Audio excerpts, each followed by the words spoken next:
ଚାଲନ୍ତୁ ଆଜି କରିବା ମାଛର ଭଜା ଫ୍ରାଏ।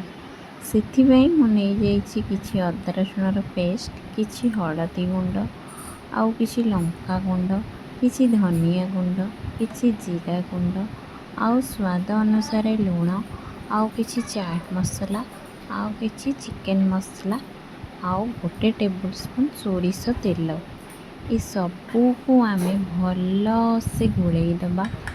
ତା ପୂର୍ବରୁ ଆମେ ମାଛରେ କଟ୍ ଦେଇଥିବା, ଯେମିତିକି ସେ ମିଶ୍ରଣଟା ସେ କଟ୍ ଭିତରକୁ ଭଲସେ ଆବଜର୍ବ କରିବ ଆଉ ଖାଇବାକୁ ବହୁତ ଟେଷ୍ଟ ଲାଗିବ।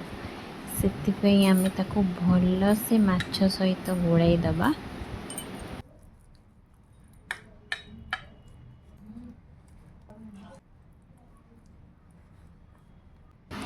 ମସଲାକୁ ମାଛ ସହିତ ଭଲସେ ମ୍ୟାରିନେଟ୍ କଲା ପରେ ତାକୁ ଆମେ 10ରୁ 15 ମିନିଟ୍ ପାଇଁ ରଖିଦେବା।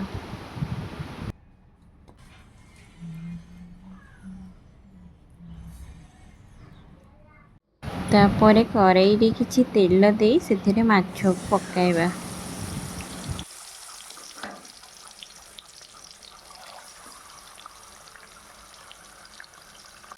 ମାଛକୁ ଏପଟ ସେପଟ କରି ଭଲସେ ଫ୍ରାଏ କରିବା।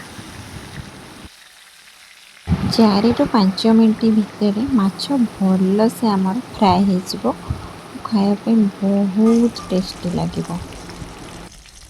ଦେଖନ୍ତୁ ଏଠାରେ ଆମ ମାଛ ଭଲସେ ଫ୍ରାଏ ହେଇଗଲାଣି। ଏବେ ଆମେ ଆକୁ ଗୋଟେ ସର୍ଭିଂ ପ୍ଲେଟ୍କୁ କାଢ଼ିକି ରଖିବା।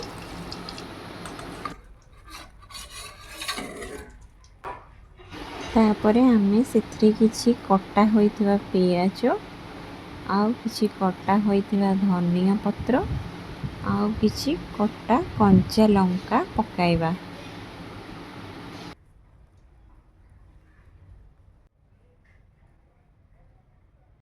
ମୁଁ ତ ଖାଇଲି, ମୋତେ ବହୁତ ଭଲ ଲାଗିଲା। ଆପଣ ବି ଥରେ ଏହି ପ୍ରଣାଳୀରେ କରି ନିଜେ ଖାଆନ୍ତୁ ଆଉ ସମସ୍ତଙ୍କୁ ବି ଖୁଆନ୍ତୁ।